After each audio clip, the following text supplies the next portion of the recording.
할렐루야. 할렐루야. 반갑습니다. 감사합니다.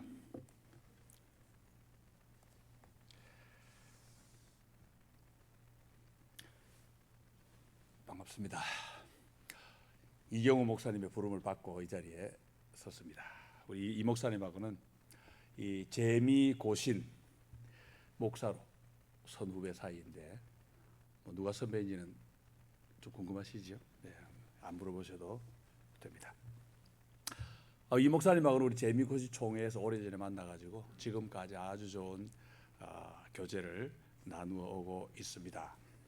이번 주 중에도 재미고신 총회를 LA에서 했는데 마치고 이 목사님하고 같이 차를 타고 오면서 특별히 LA를 버스 빠져나오는데 차가 너무 막혀가지고 한 8시간 우리 반 왔던가요? 예. 아주 좋은 시간을 가졌습니다. 그래서 그 결과가 뭡니까? 제가 목이 조금 쉬었습니다. 너무 차에서 교제를 많이 나누어가지고 이번에 우리 주님을 기뻐하며 찬양하는 Celebrate Jesus 2022 이 모임, 이 귀한 모임이 함께하게 돼서 기쁘고 또 주님께 감사를 드립니다. 우리가 함께 받은 구원을 기뻐하면서 또 우리를 구원해 주신 우리 주님을 높이고 또 그 구원을 이웃에게도 전하는 좋은 그런 기간이 되기를 바랍니다. 우리 교회 이름이 벨리 한인 장로교회죠. 이 벨리는 피닉스의 별명입니다. 제가 찾아보니까 The Valley of the Sun, 태양의 계곡, 그걸 줄여가지고 벨리라 부르는데 이 벨리가 한국말로 말씀드린 대로 계곡이죠. 계곡. 벨리는 말 그대로 첫 글자가 V인데 이렇게 생겼습니다. 이게 보통 벨리입니다. 옛날에는 이거 뭐 승리의 V 막 한국에서 그랬지요. 이 산과 살이 아주 급하게 기고 중간에 아주 좁은 공간이 있어서 뭐 거기 물도 흐르고 하는 그런 것이 벨리입니다. 그래서 내일 아침에 살필 시편 23편에 나오는 사망의 음침한 골짜기, 뭐 영어 하시는 분들은 뭡니까? 영어로 The Valley of the Shadow of Death, 죽음의 그림자가 있는 골짜기. 그 벨리라고 하는 것은 좁고 위험하고 그래서 겁도 나는 그런 곳입니다. 그런데 제가 미국 서부를, 저는 이 중남부 인디애나에 살고 있습니다. 그 전에는 커네티컷에 한 25년 정도 살았습니다. 그러니까 사실은 뭐 미국이 얼마나 넓은지 모르고 살았는데 이 서부를 다니면서 보니까 이 벨리가 그런 뜻만은 아닙니다. 아리조나 저 북쪽에 가면 밥이 많이 있는데 무슨 벨리 있습니까? 모뉴먼트 벨리. 거기 산이 어디 있습니까? 없죠. 거기서 조금 더 올라가니까 유타에 신들의 계곡이 있습니다. The Valley of the Gods. 그죠? 거기 가보셨습니까? 안 가보셨습니까? 아이고, 죄송합니다. 제가 좀 세월이 좋아가지고. 거기도 산이나 물 없습니다. 조금 더 올라가죠. 옐로스톤 가보셨습니까? 옐로스톤에 가면 라마 밸리, 또 헤이든 밸리. 그 뭡니까? 골짜기입니까? 아닙니다. 광활한 벌판입니다. 그냥 광활한 벌. 옆에는 물론 산에는 있죠. 그래서 사전을 찾아보았더니 밸리에는 계곡이라는 뜻 말고도 유역, 분지 그런 뜻도 있습니다. 저도 영어를 한국에서 좀 꽤 하다가 왔는데 한국에서는 뭐 사실은 듣도 보도 못한 뜻이죠. 밸리하면 무조건 골짜기 그렇게 알고 있었는데 생각해 보니까 한국에는 그런 밸리가 없으니까 그런 뜻도 모르는 게 아닌가 싶습니다. 아주 좁은 골짜기를 사실 우리 뭐로 많이 씁니까? 밸리 대신 푹 패인 계곡들 뭐죠? 영어로 뭘 씁니까? 캐니언, 그죠? 캐니언. 우리 아리조나가 자랑하는 그랜드 캐니언, 또 엔텔롭 캐니언, 또 가보셨는지 모르겠습니다. 캐니언 더 쉐이 하는 게 있습니다. 기가 막히죠. 아직 못 가봤는데 이런 멋진 캐니언은 제가 뭐 멀리는 많이 못 다녀봤습니다만 좀 다녀보니까 하나님이 유타, 아리조나 이 두 군데 다 모아놓으신 것 같아요. 이 멋진 캐니언들. 여러분 가까이 계시니까 좀 많이들 구경하시기를 바랍니다. 네, 너무 귀하고 참 좋습니다. 이 피닉스는 밸리 지역입니다. 제가 지도를 보니까 산은 저 멀리 동북쪽 큰 산들이 있고 또 서남쪽으로 조금 낮은 산들이 좀 있고 그리고 그 사이에 넓은 땅이 있어가지고 사람들이 모여 사는 여기가 바로 밸리입니다. 양쪽에 거대한 산들이 보호하고 있으니까 아늑한 느낌이 납니다. 보호를 받는다 그런 느낌이 나고 마치 성경 표현대로 하면 주께서 날개를 우리로 품어주시는 것 같은 그런 느낌을 받습니다. 그런데 그 땅이 범위가 엄청나게 넓습니다. 어제 이 목사님 같이 피닉스에 들어왔는데 아직 피닉스 멀었다고 생각이 되는데 집들이 막 보여요. 목사님 이거 어디입니까? 피닉스 들어왔습니다. 도착 지점이 아직도 30마일이에요. 들어왔는데 엄청나게 크지요. 피닉스 메트로폴리탄 지역 전체를 우리가 이제 품고 있는데 이 넓은 지역에 제가 찾아보니까 메트로폴리탄 지역에 살고 있는 인구가 500만 명입니다. 500만 명. 어마어마한 인구가 살고 있습니다. 그러면 벨리 한인 장로교회 이 무슨 말이겠습니까? 우리의 사역, 우리의 영향력, 우리의 전도 이런 것들을 실천할 범위가 어떠한 이야기입니까? 엄청나게 넓다 그런 뜻입니다. 할 일이 정말 많은 곳이 이 벨리 지역입니다. 벨리 한인 장로교회 산 같은 하나님의 보호를 받는 가운데 우리의 비전과 사명과 책임을 다 담은 멋진 이름이라 그런 생각이 듭니다. 목사님 이름 누가 지었습니까? 너무 좋습니다.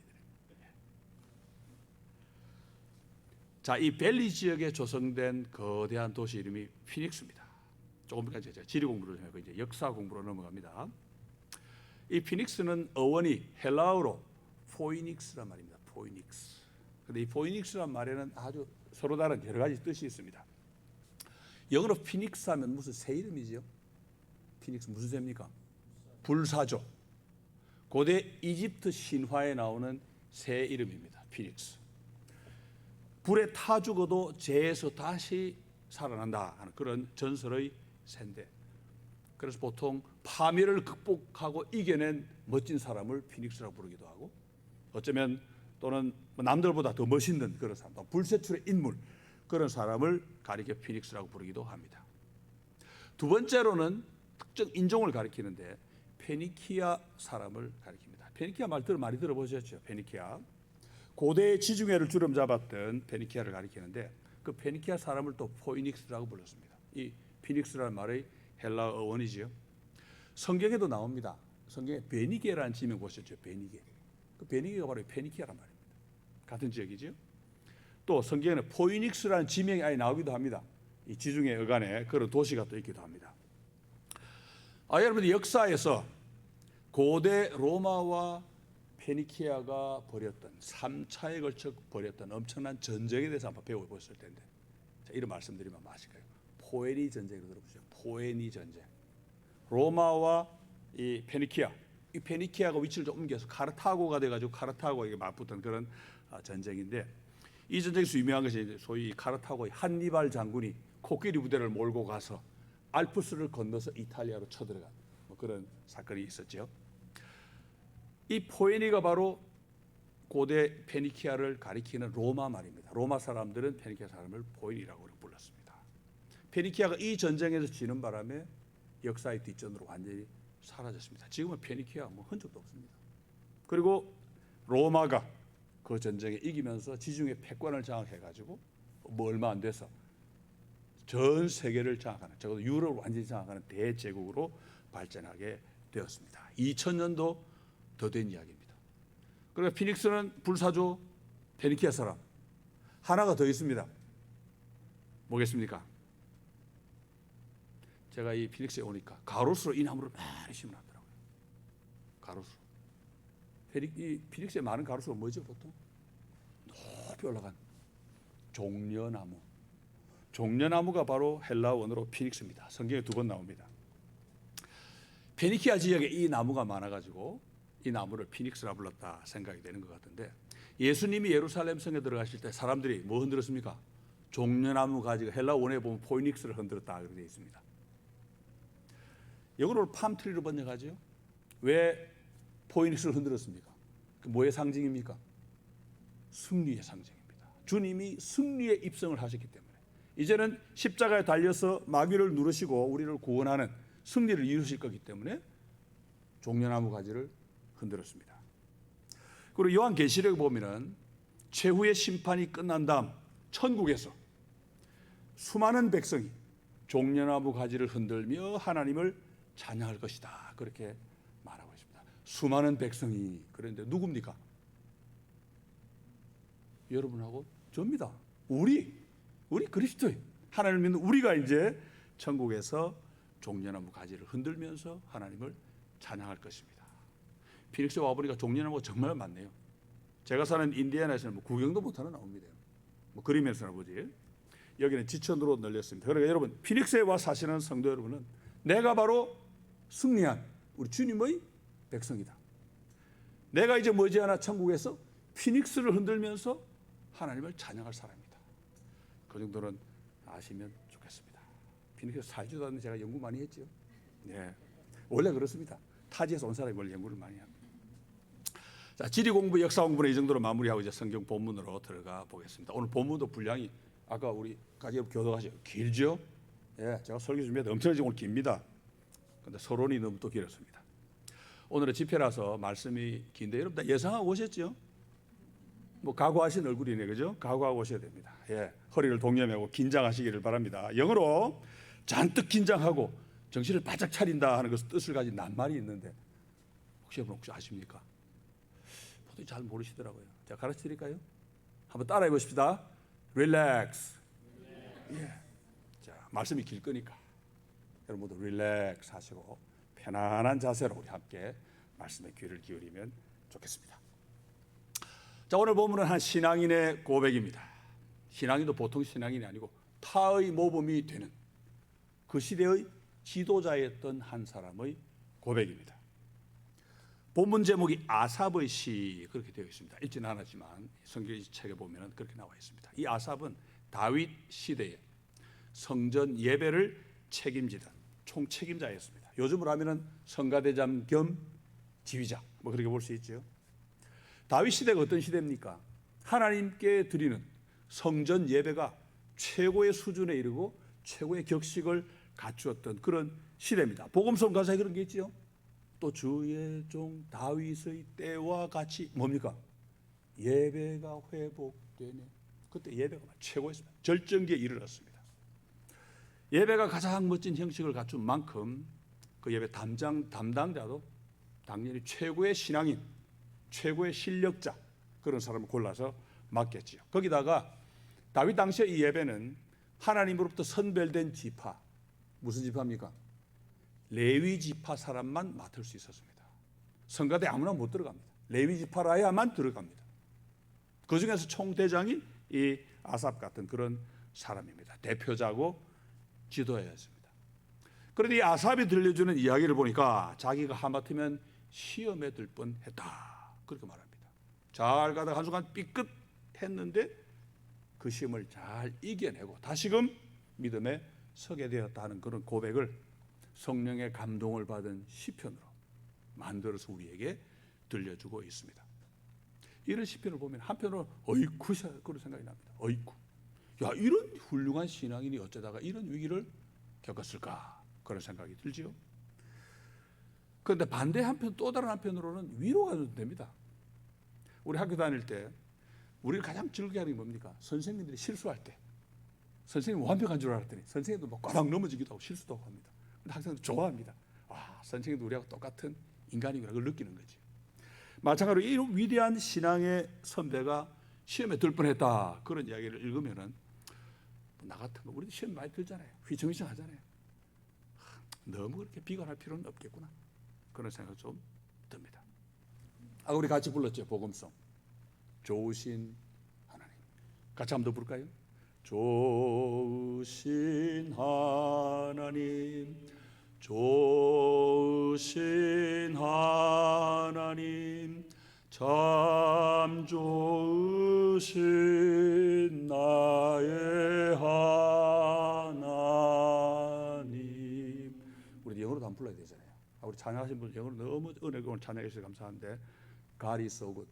그죠? 가서 부르자. God is so good. God is so good.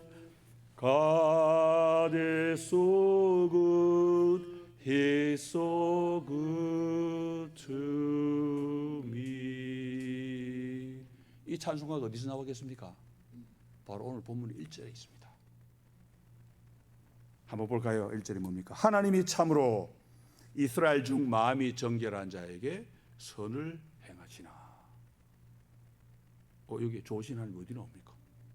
안 보이죠? 1절을 원문의 뜻 그대로 살려서 다시 옮겨보면 이렇게 됩니다.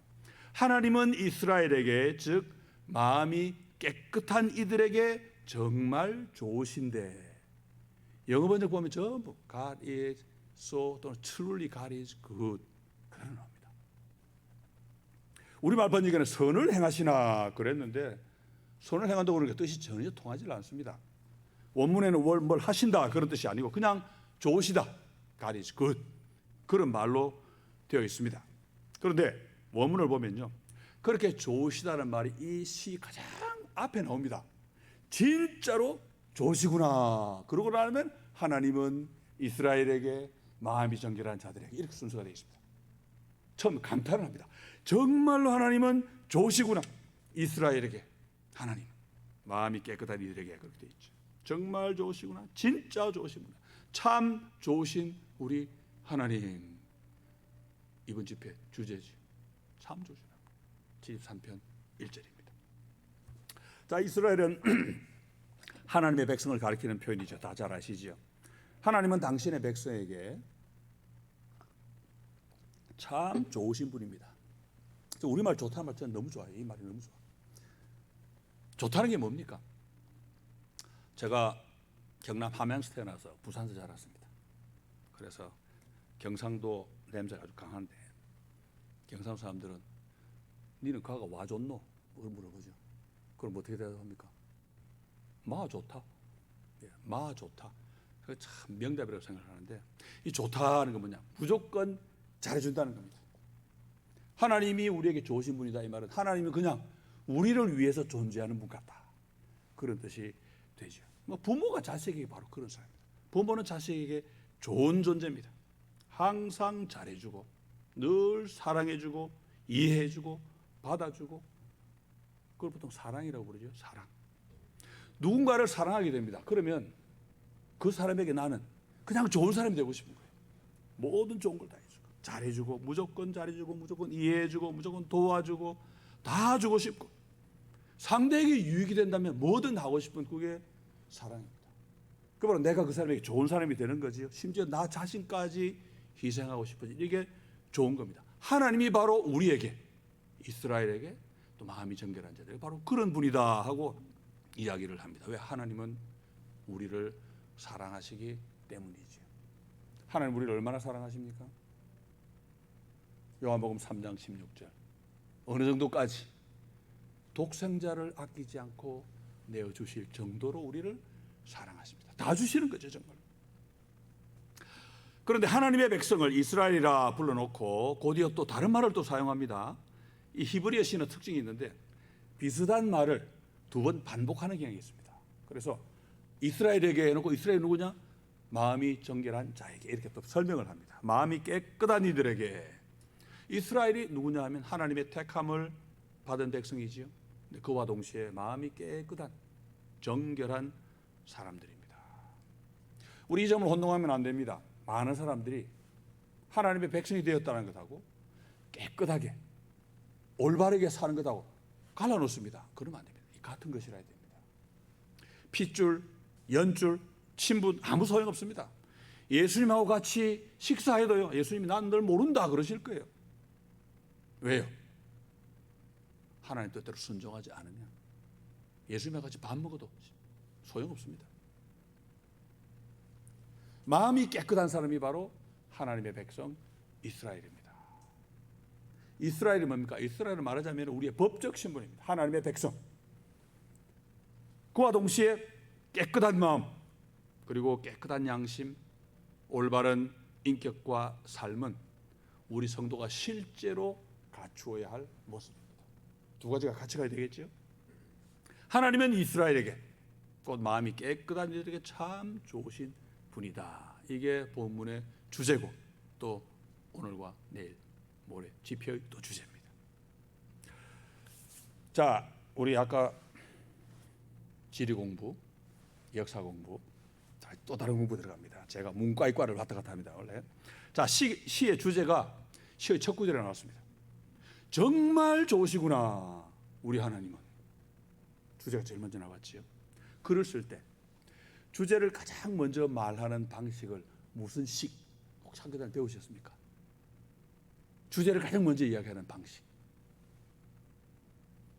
뭐 이 머리 두 자 써가지고 하는 거 있죠. 예, 두 괄식. 안 배우셨습니까? 이제 기억이 살살 나죠? 배우잖아요 학교에서. 두 괄식. 머리 두 자를 써서 두 괄식. 처음에 나오면 두 괄식, 끝에 나오면 미괄식. 이제 하나를 이야기 여러분 다 아시잖아요, 그죠? 예, 하도 머리 쫙 깊은 데 넣어놨기 때문에 이게 리트리브하는 시간이 많이 걸려요. 이렇게 예, 막 386 컴퓨터가 옛날 거다 보니까 끼리끼리 하면서 시간이 많이 걸립니다. 그때 꼬리 미자를 써서 미괄식이 되는데 여러분 국어 잘하셔야 됩니다. 이유가 뭡니까? 성경은 국어입니다. 여러분 글입니다. 글. 국어를 잘해야 성경을 잘 이해할 수 있습니다. 오늘 지리 공부도 하고 역사 공부도 하고 국어 공부도 합니다. 이유 목적이 뭡니까? 다 성경을 더 잘 알자 그겁니다. 하나님의 말씀을 더 잘 이해하기 위해서 그런 게 필요하죠. 자, 그런데 이 두 괄식은 대체로 성배가 좀 급한 사람들이 많이 씁니다. 왜 그렇겠습니까? 주제를 얼른 전하고 싶어가지고 주제부터 먼저 이야기를 해놓고 그 다음에 이제 다른 이야기로 넘어갑니다. 이 아삽이 성배가 급한 사람입니다. 제가 그걸 어떻게 알겠습니까? 영어로 공부하는 게 나오더라고요. 여러분 이름에 나와 있잖아요. 아삽 영어로 어떻게 쓸까요? A S A P 뭐죠? as soon as possible. 빨리 해라 이 아삽입니다. 물론 아삽 이름 뒤에는 H도 붙습니다. as soon as possible만 가지고 모자라가지고 H를 또 붙여서 왜 붙였겠습니까? hurry 해라, hurry 서둘러라. I'm haste 해라. 아삽 ASAPH 아삽을 쓰는데 제가 딱 보니 야, 이 인간 참 성미가 급하구나. 주제를 먼저 정말 좋으신데 우리 하나님은 먼저 이야기를 했습니다. 우리 민족과 잘 통하지요. 우리 한국 사람들 이러면 뭐냐 와닿았어. 아멘으로 와닿습니다. 우리도 빨리빨리 민족 아니에요. 그죠? 대한민국 국가 전화 코드가 뭡니까? 빨리. 야, 참 잘 됐어요. 그죠? 011 빨리. 한국 빨리 가야 돼. 그렇게 서둘러 전하고 싶은 메시지가 뭐라고 그랬습니까? 하나님은 정말 좋으신 분이다. 참 좋으시다. 이스라엘에게 또 마음이 깨끗한 이들에게. 이게 주제입니다. 자, 그런데 핵심을 말한 그 다음 바로 이야기가 곁으로 새버립니다. 옛날에서 한국에서 이럴 때 뭘 썼습니까? 잘 가다가 삼천포로 빠진다. 그런 말 썼는데 삼천포 주민들이 너무 싫어요. 그러니까 지금 요즘 그런 말 잘 쓰면 큰일 납니다. 잘 가다 격기로 그냥 세는 건데 1절에서는 정말 좋으시구나 우리 하나님은. 그리고 2절에 들어가서 뭐라니까 그렇지만 나는 이렇게 되어 있습니다. 하나 1절은 정말 좋으시구나 해놓고 2절에 들어서 그렇지만 나는 정반대로 가지요. 하나님은 이스라엘에게 정말 좋으신 분인데 나라는 인간은 그렇습니다. 2절 한번 볼까요? 나는 거의 넘어질 뻔하였고 나의 걸음이 미끄러질 뻔하였으니. 하나님은 참 좋으신 분인데 나는 반대로 넘어질 뻔했고 미끄러질 뻔했다. 아까 말씀드렸죠. 구약 성경은 히브리어로 되어 있는데 히브리 시는 특징이 비슷한 표현을 두 번 반복합니다. 넘어질 뻔했고 미끄러질 뻔했고 그 같은 말을 두 번 시적으로 반복하는 그런 기교를 사용을 하는데 여기서 넘어질 뻔한 건 몸이 아니겠지요. 미끄러질 뻔한 것도 비유적인 표현입니다. 영적으로 넘어질 뻔한 그런 상황을 이야기하는 거죠. 하나님은 정말 좋으신데 내가 그걸 몰랐구나. 내가 그걸 미처 생각하지 못하고 그걸 못 믿고 하마터면 실수할 뻔했다. 그 실수하는 게 넘어지는 건데 넘어질 뻔했다. 그렇게 고백합니다. 실수할 뻔한 내용이 뭘까? 그건 좀 뒤쪽에 13절에 나오는데 한번 보면요. 내가 내 마음을 깨끗하게 하며 내 손을 씻어 무죄하다 한 것이 실로 헛되도다. 이 구절도 히브리 원문으로 보면 참 재밌는데 원문에 보면요. 1절하고 구조가 거의 비슷합니다. 1절은 정말로 좋으시구나 우리 하나님은 그랬죠. 이 13절은 정말로 헛일이었구나 내가 손 씻고 깨끗하게 살려고 했던 일은. 그러니까 하나님을 찬양하던 그 말하고 내가 했던 그 한탄하는 거하고 같은 구조로 쫙 만들어가지고 서로 통한다 그렇게 보여주고 있습니다. 손을 씻어 무죄하다 했다는 것은 죄를 안 지었다는 말입니다. 같은 말을 두 번 되풀이하지요. 손이라고 하는 것은 행동의 선봉입니다. 모든 행동의 선봉이 손인데 그러다 보니 죄를 지을 때도 손이 앞장을 설 때가 많죠. 그래서 손을 늘 깨끗하게 유지하면서 죄를 멀리하는 그런 삶을 살았다. 그 말인데 그게 어떻단 말입니까? 헌일이었구나. 진짜 헌일이었구나. 그렇게 부질없는 짓이었다고 마치 단식처럼 내뱉고 있습니다. 1절하고 완전히 통합니다. 1절에서는 정말 좋으신 분이구나. 13절은 정말 헛짓을 했구나. 그렇게 말합니다. 요즘 표현하면 내가 뻘짓을 했구나. 그렇게 표현이 되겠죠. 이게 바로 시인이 실수할 뻔한 내용입니다.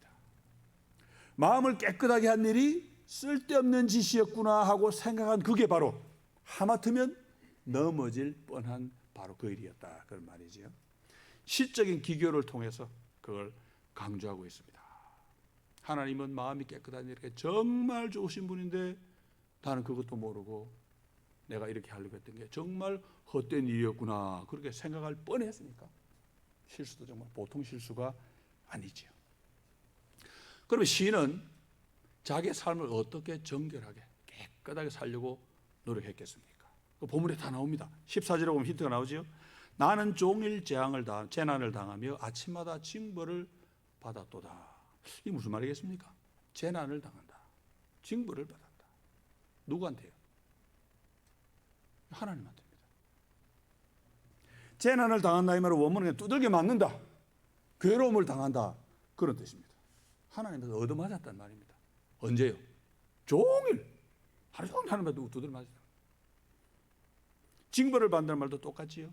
말 그대로 벌 받았다는 말입니다. 똑같이 히브리 시대로 징계도 받고 벌도 받고 얻어맞고 또 혼돈하고 이런 반복해서 이야기하고 있는데 시인이 왜 하루 종일 하나님한테 얻어맞았겠습니까? 하루 종일 뭘 했을까요? 성경에 보면 하루 종일을 넘어서 밤이나 낮이나 뭔가 한 게 있습니다. 시편 1편에 나옵니다. 주야로 뭔가를 했습니다. 시편 1편 1절 2절 한번 볼까요?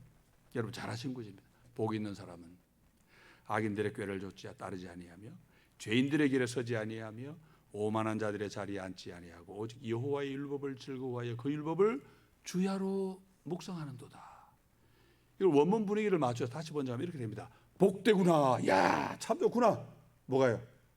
악인의 꾀를 따르지 않고 죄인의 길에 서지 않고 오만한 자의 자리에 앉지 않고 늘 여호와의 율법을 즐거워하면서 그 율법을 밤으로 낮으로 묵상하는 사람이여. 그렇게 되어 있습니다. 원문은. 얼마나 복된 삶입니까? 그런데 복된 삶이라고 그랬는데 우리가 말씀을 종일 묵상하고 말씀대로 살려고 애를 쓰지만 그게 마음대로 됩니까? 그러니 결과가 뭡니까? 말씀을 종일 묵상하다 보니까 하루 종일 어떻게 됩니까? 하나님한테 꾸중을 넣습니다. 너 이건 왜 이렇게 하니? 저건 왜 저렇게 했니? 하루 종일 꾸중 넣습니다. 하루 종일. 아침에는 왜 또 벌을 받습니까? 아침은 무슨 시간이지요? 아침에 보통 큐티를 합니다. 큐티를. 말씀과 기도로 하나님과 교제를 합니다. 그런데 하나님과 교제를 하는데 하나님이 뭐 칭찬이 뭡니까? 너 어제 또 이랬지. 너 또 화냈지. 너도 이런 쪼잔한 짓 했지. 막 꾸지람만 하시고 벌만 주십니다. 지금 그걸 이야기하고 있는 거예요. 시인은 하루 종일 주야로 정말 밤이나 낮이나 말씀을 묵상하면서 그 말씀을 살려고 애를 쓰고 아침마다 또 말씀 묵상하면서 기도하면서 말씀을 살려고 또 몸부림을 치고 그랬는데 가만히 돌아보니까 하루 종일 하나님부터 혼만 나고 아침마다 또 두들겨 맞고 야 이게 뭐냐? 정말로 내가 헛짓을 했구나. 그런 생각을 하게 된 거지요. 그걸 후회한 겁니다. 여호와의 율법을 밤낮 묵상하고 아침마다 말씀과 기도로 하나님과 교제한 그런 일. 내 마음을 깨끗하게 지키려고 노력했던 일, 내 손을 깨끗하게 유지하면서 죄를 멀리 해온 그런 삶이 정말로 헌일이었구나. 그런 생각을 했다는 겁니다. 얼마나 아이러니까. 여러분, 말씀을 묵상 안 했으면 어떻게 됩니까? 혼도 안 나죠. 큐티 안 하면 어떻게 됩니까? 꾸준하면 안 듣지. 그런데 말씀을 가까이 하면 할수록 말씀을 묵상하면 할수록 더 혼나고 더 꾸지람 듣고 참 한심하다. 그런 생각한 거죠. 예수님 사람이 그런 생각 들 때 충분히 있다고 봅니다. 그런데 한 가지 잊지 말 건 뭡니까? 넘어질 뻔했고 미끄러질 뻔했다. 이 무슨 말입니까? 내가 넘어지지는 않았다. 미끄러지지는 않았다. 그런 이야기입니다. 정말로 미끄러졌다면 이런 시를 썼겠습니까? 못 씁니다. 안 미끄러졌기 때문에. 잠시 후회하고 잠시 착각했지만 금방 믿음을 회복하고 다시금 든든하게 서게 됩니다. 자, 이 시편이 우리에게 말해주는 더 많은 내용이 있습니다. 뭐냐면 자기가 어떤 삶을 살아는 얘기 아니고 자기가 왜 넘어질 뻔했던가 그걸 우리에게 설명해 주는 부분이 있습니다. 시 전반부에 다시 나오는데 앞으로 돌아가 보면 3절의 이유가 나옵니다. 이는 내가 악인의 형통함을 보고 뭘 봐버렸습니다. 뭘 봤다고요? 나쁜 사람이 잘 되는 꼴을 봤습니다. 그런데 보기만 해가지고는 안 넘어집니다. 그 다음 구절이 나오지요. 뭡니까? 문제는 오만한 자를 질투하였음이로다. 이게 문제입니다. 질투가 뭡니까? 질투 한마디로 부러워해가지고 부러워하면서 미워하는 게 질투입니다. 시샘하는 거지. 그 사람을 미워하는 그 마음이 질투인데 질투는 간단히 말해서 내가 저 사람처럼 되었으면 하는 그런 마음입니다. 여러분 운전할 때도 이렇게 질투 많이 하시는 거 잘 모르시죠? 운전도 하시잖아요, 그죠? 보통 뭐 이 미국 영어 조크에 보면 그런 게 많이 나옵니다. 고속도로에 가면은 좀 죄송합니다, 이런 표현. 미친 놈하고 멍청이밖에 없다. 누가 멍청입니까? 나보다 느리게 가는 사람. 누가 미친 놈입니까? 나보다 빨리 가는 사람. 고속도로에서 우리가 언제 질투합니까? 내가 가려고 할 때 왱고서 샥 내 자리 차지해 가면 막 화가 나죠. 왜 화가 납니까? 질투하기 때문에. 요새 내가 이 길로 가고 있는데 나하고 아무 상관없이 저 길을 누가 왱 달리면 뭐 그들 어이구 잘 간다. 뭐 그러고 말죠. 질투 안 합니다. 왜? 나하고 상관이 없는 거니까. 인간의 심리가 그렇습니다. 내가 관심 없는 일에는 남들이 아무리 잘 돼도 우리 신경 안 씁니다. 그냥 조롱하고 뭐 그냥 웃고 말지요. 그런데 나도 그렇게 되고 싶기 때문에 그렇게 되는 그 사람을 내가 부러워하고 또 싫어하고 그런 마음을 갖게 됩니다. 아삽이 어떻게 했습니까? 악인이 잘 되는 꼴을 보고 무시했으면 되는데 그 사람을 질투하는 마음이 내 안에 생겼기 때문에 문제가 된 거죠. 그러면 아삽이 본 악인 또는 오만한 사람, 그 사람 어떤 방식으로 잘 됐습니까? 4절부터 보니까 아주 길게 요목요목 소개를 하고 있습니다. 그걸 보면서 느끼는 게 저는 느낌이 같습니다. 이야, 참 부러워도 되게 부러웠던 모양이다. 하나하나 다 써놨어요. 제일 먼저 나오는 게 뭡니까? 4절에 그들은 죽을 때에도 고통이 없고 그 힘이 강건하며. 원문에는 죽을 때도 아니고 죽을 때까지로 되어 있습니다. 그러니까 살아서도 고통 없는 삶을 살다가 죽는 그 순간까지도 고통 없이 가더라. 뭐 그런 이야기입니다. 여러분 고통은 우리 인류의 최대 숙제입니다. 고통이 뭔지 사실 이 철학적 정의를 내리기 어렵습니다. 근데 가장 큰 특징이 뭐냐면 싫다는 겁니다. 모든 사람이 고통을 싫어합니다. 피하고 싶은 거죠. 그런데 악인은 보니까 고통을 다 피해가고 그 고통의 정점인 죽음에까지 가서도 그 고통을 살짝 피해서 안 겪습니다. 이 사람들은 악인이고 오만한 자들인데 그렇게 나쁜 짓을 하고도 벌을 받기는커녕 만사 형통에 몸이 건강하기만 합니다. 이런 불만이 사실에 나오고 5절에 또 이어집니다. 사람들이 당하는 고난이 그들에게는 없고 사람들이 당하는 재앙도 그들에게는 없나니. 사람들이 당하는 고난은 사람이면 누구나 겪게 되어 있는 고난입니다. 사람들이 당하는 재앙은 뭡니까? 사람이 누구나 겪게 되어 있는 재앙입니다. 어떤 게 있습니까? 우리 몸 아프잖아요. 다치잖아요. 또 가족이나 친구 등 사랑하는 사람이 이럴 때가 얼마나 많습니까? 우리 부고 자주 듣습니다. 그렇죠? 또 사기를 당해서 재산을 다 날리기도 하고 인간관계에서 배신을 당하기도 하고 또 학교 입학, 취업 이런 경쟁에서 지는 아픔을 얼마나 또 많이 겪습니까? 이길 사람 몇 명 안 됩니다. 다 집니다. 직장을 못 얻어 힘들고 가난해지기도 하고 또 돈 때문에 아니면 사회 구조 때문에 이런저런 억압을 당하기도 하고 그런 억압을 못 견뎌서 스스로 목숨을 끊는 사람이 한국에 얼마나 많습니까? 참 안타깝지요.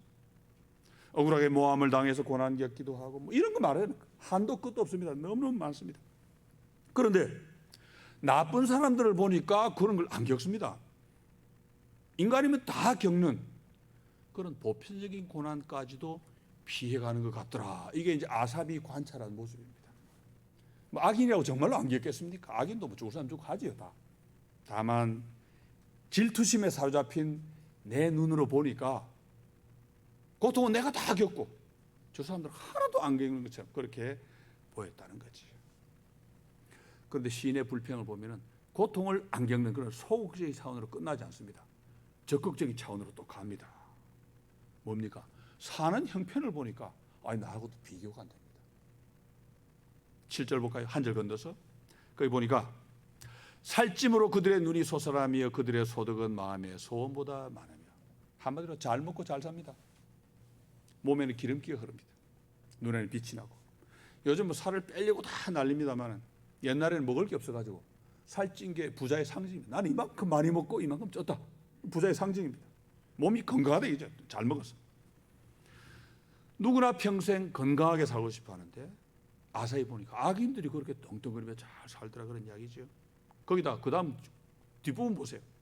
사업이 번창하는데 얼마나 번다고 그랬습니까? 마음의 소원보다 많으며 바라는 것보다 더 많이 법니다. 여러분 이런 사람 본 적 있습니까? 혹시 여러분 가운데 그런 거 있습니까? 나는 이만큼 벌었으면 좋겠는데 실제로 뭐 이만큼 벌리더라. 저는 별로 못 봤습니다. 저도 목회를 22년 하고 했습니다만 세상에 그런 사람 없습니다. 그런데 악인들을 보니까 뭐 얼마나 돈을 잘 버는지 펑펑 쓰고도 남습니다. 세상에 돈 싫어하는 사람 없습니다. 저 돈 좋아합니다. 모든 사람이 다 돈 좋아합니다. 돈이 있어야 사니까. 그러니 안 부를 수가 없는 거죠. 아사히 볼 때는. 여러분 성경 말씀은 정말 리얼리스틱합니다. 굉장히 사실적입니다. 현실을 부인하지 않습니다. 이 아삽의 시편이 기록된 시대가 다윗 시대입니다. 여러분 다윗이 언제 살았습니까? 지금으로부터 3,000년 전에 살았습니다. 예수님 오시기 1,000년 전에 살았습니다. 3,000년 전에 써놓은 신데 21세기인 지금 읽어도 쫙쫙 와닿지요? 이유가 뭐겠습니까? 아삽이나 나나 똑같은 인간이니까. 인간성 안 변합니다. 그대로입니다. 인간의 이기심, 욕심, 탐욕, 허영, 과시욕 그대로입니다. 여러분 우리 정치판 한번 보세요. 정치하는 인간들, 또 돈 좀 있다는 분들, 참 세상이 많이 썩었죠. 법조계도 썩었고 언론계도 썩었고 다 썩었는데 그분들 보니까 술도 진탕 많이 드시던데 그것도 또 건강해요. 또 그러고도 돈도 얼마나 잘들 버시는지 그분들 권세 누리는 걸 보면은 야, 저 사람들하고 나가면 완전 딴 세상에 사는 것 같다. 그런 느낌도 들지요. 뭐 꼭 뭐 TV에서 그런 사람 볼 필요도 없습니다. 우리 옆 사람만 봐도 마찬가지입니다. 우리 주변에도 좀 뭔가 좀 사기성이 농후한 사람, 거짓말 잘하고 나쁜 짓 이런 사람 야, 잘 살아요. 어떻게 참 저희들이 좋은지. 건강하고 돈 잘 벌고 이름 내고 떵떵거리고 그렇게 삽니다. 그래서 시편 73편을 읽으면서 아삽의 불평을 들으면은 야, 어쩜 내 마음을 이렇게 잘 알까? 아삽 마음이 내 마음이다. 그런 생각이 듭니다. 우리 한국 교회는 조용기라는 분이 퍼뜨린 소위 번영 복음이 많이 퍼져 있습니다. 가짜 복음이고 주님의 십자가를 더럽히는 거짓 가르침인데 이게 한국 교회에 완전히 퍼져 있습니다. 이 조용기라는 분이 이걸 삼박자 구원이라는 이름으로 퍼뜨려요. 삼박자, 세박자, 한, 둘, 셋, 뭐 춤추는 것처럼. 첫 박자가 뭐냐니까 영혼이 잘 되는 거. 영혼, 교회 잘 다니고 신앙생활 잘하고 아삽처럼 종일 말씀 묵상하고 아침에 큐티 잘하고 이게 첫 박자. 둘째 박자는 뭐냐니까 모든 일이 잘 되는, 특별히 돈 많이 버는 거, 경제적으로 잘 되는 거, 사회적으로 잘 되는 거. 이 두 박자. 세 번째는 뭐냐? 몸 건강한 거. 세 박자. 성경에서 가져와가지고 성경을 뒤틀어가지고 이걸 만들었는데 이 아삽이 본 악인들을 보니까 사업 잘 되는 2박자도 있죠. 몸 건강한 3박자도 있죠. 하나님 잘 살기는 1박자는 없는데 2박자, 3박자는 많습니다. 하여간 이런 잘못된 거짓 복음에 속으면 3박자 왈츠 추다가 지옥 갈 수 있습니다. 조심해야 됩니다. 성경은 박자 아닙니다. 자, 실컷 죄를 짓는데도 만사 형통입니다. 그러니 악인들이 어떻게 됐습니까? 눈에 보이는 게 없습니다. 우리 한국의 정치에 보는 지금 그런 사람 좀 있던데 눈에 보이는 게 없어요. 6절에 뭐라고 되어 있습니까? 그러므로 교만이 그들의 목걸이요 강포가 그들의 옷이며. 교만하게 이제 짓밟아 버립니다. 사람들을 남 앞에 군림하고 횡포를 부립니다. 한 절 건너 8절 가보세요.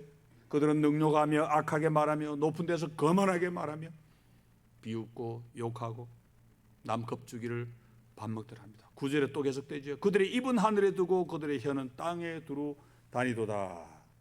그들의 힘센 입을 당할 자가 없습니다. 하늘부터 땅까지 모든 영역을 장악해버립니다. 또 있습니다. 이걸로 끝이 아니에요. 아삽이 얼마나 자세하게 썼는지. 여러분 조금 냄새나는 질문 하나 드려보겠습니다. 여러분 똥 있으면 그게 무슨 벌레가 모입니까? 못 보셨습니까? 똥 있으면 벌레 모이죠? 뭐죠? 예? 구더기를 누가 낳습니까? 어느 벌레가 낳습니까? 파리. 예. 그 똥하고 파리 합치면 알도 있잖아요. 똥파리. 예. 똥이 있는 곳에는요. 저는 어릴 때 이 부산 사익동이라고 살았는데 제가 사는 동네에 막 똥무더기가 많이 있었어요. 그때는 못 살아가지고. 지금 사익동이 부자라고 그러는데 그 똥이 있으면 반드시 파리가 날아옵니다. 파리가 알을 까기 때문에 뭐가 생깁니까? 그 구더기가 생기는 거예요. 똥 있는 곳에는 반드시 똥파리가 꼬이게 되어 있습니다. 무슨 말입니까? 돈 있고 힘 있는 곳에는 반드시 추종 세력이 생기게 마련입니다. 10절 이하에 나옵니다. 보실까요? 그러므로 그의 백성이 추종자들입니다. 이리로 돌아와서 잔에 가득한 물을 다 마시며 말하기를 하나님이 어찌하랴 지존자에게 지식이 있으려 하는도다. 볼지어다 이들은 악인들이라도 항상 평안하고 재물은 더욱 불어나도다. 악인들, 오만한 자들이 나쁜 짓을 거듭하는데 벌을 받기는커녕 무사람이 그 앞에 와서 무릎을 꿇습니다. 돈과 권력 앞에 무릎 꿇는 사람이 하나둘입니까? 역사상에 얼마나 많습니까? 돈 몇 푼의 양심을 팔고 명예를 팔고 심지어 목숨까지 파는 사람이 있습니다. 그런데 이 추종 세력들을 보니까 원래 악인들보다 더합니다. 원래 그렇죠? 일제강점기에 일본 형사 중에는 괜찮은 사람도 좀 있었다고 그래요. 그런데 그 밑에 일하던 조선인 앞잡이들 어떻습니까? 얼마나 악랄해요. 일본 순사보다 더 형사가 더 악랄하게 한다고 그러죠. 그게 바로 추종 세력들입니다. 권력을 마주 휘두르는 사람들도 나쁘지만은 그들에게 빌붙어서 호가호위하는 인간들은 더 못됐습니다. 오늘 본문에 보니 이 추종 세력들이 죄악의 물을 단숨에 마셔버리고 술도 아니고 물을 마시고 취해서 주정을 부립니다. 뭐라고 주정을 부리냐? 하나님이 어찌 알랴? 지존자에게 무슨 지식이 있으랴? 아이고 하나님이 어떻게 알겠나? 지존자란 말은 지극히 높이 계시는 분이라 이 뜻입니다. 놀리는 겁니다. 하나님은 너무 높이 계셔가지고 이 밑바닥에서 일어난 일을 모르셔? 그런 식으로 조롱하는 겁니다. 이렇게 이제 시인이 자기가 시험 들 뻔했던 그 계기를 쭉 나열하고 그다음에 중간 결론을 하는 내립니다. 볼지어다 12절이죠. 이들은 악인들이라도 항상 평안하고 재물은 더욱 불어나도다. 악인들이라도 평안하고 재물이 는다 이렇게 번역이 되어 있는데 뭐 그런 번역할 필요 없습니다. 악인이라서 더 평안하고 재물이 는다. 뭐 그래도 됩니다. 하는 일마다 잘 되고 갈수록 부자가 되더라. 뭐 그런 말입니다. 앞에서도 말씀드렸지만 성경은 무척이나 사실적입니다. 리얼리스틱합니다. 있는 그대로 묘사하는데 여러분 이 세상은 정말로 악인이 잘 되는 세상 맞습니다. 악인이 잘 되는 세상 맞습니다. 동서고금을 막론하고 그렇습니다. 그러니 예수 믿는 우리가 야 세상이 왜 이 모양이냐 비관할 필요 없습니다. 원래 그랬습니다. 세상이 원래 그랬습니다. 미국이라도 한국이라고 다를 거 전혀 없습니다. 그래서 이런 문제로 소위 종교가 고민을 합니다. 우리 복음도 이걸 설명하지만 참 종교가 아닌 거짓 종교인 불교도 이런 문제로 고민을 합니다. 왜 세상에 이렇게 고통이 많을까? 그리고 세상이 왜 이렇게 불공평할까? 이런 문제로 고민을 많이 하는데 불교는 아주 간단하게 설명합니다. 전생의 업보다. 간단합니다. 불교와 힌두교는 전부 인도 특유의 그 윤회론 세계관을 가지고 있습니다. 소위 전생이라는 걸 믿습니다. 그래서 현세만 보면 나쁜 사람이 잘 되는 것처럼 보이지만은 이들은 사실 전생에서 좋은 일을 많이 해가지고 지금 현세 보상을 받고 있는 거다. 그런 식으로 설명합니다. 한국에 보니 그런 농담이 있더라고요. 뭐 특별한 거 없는 평범한 남자가 아주 미인인 여자와 결혼을 하면 뭐라고 하죠? 전생에 나라를 구했나? 뭐 그런 이야기 하잖아요. 전생에 나라를 구했나? 농담으로 이야기합니다. 그런 사고방식이 퍼져 있는 거지요.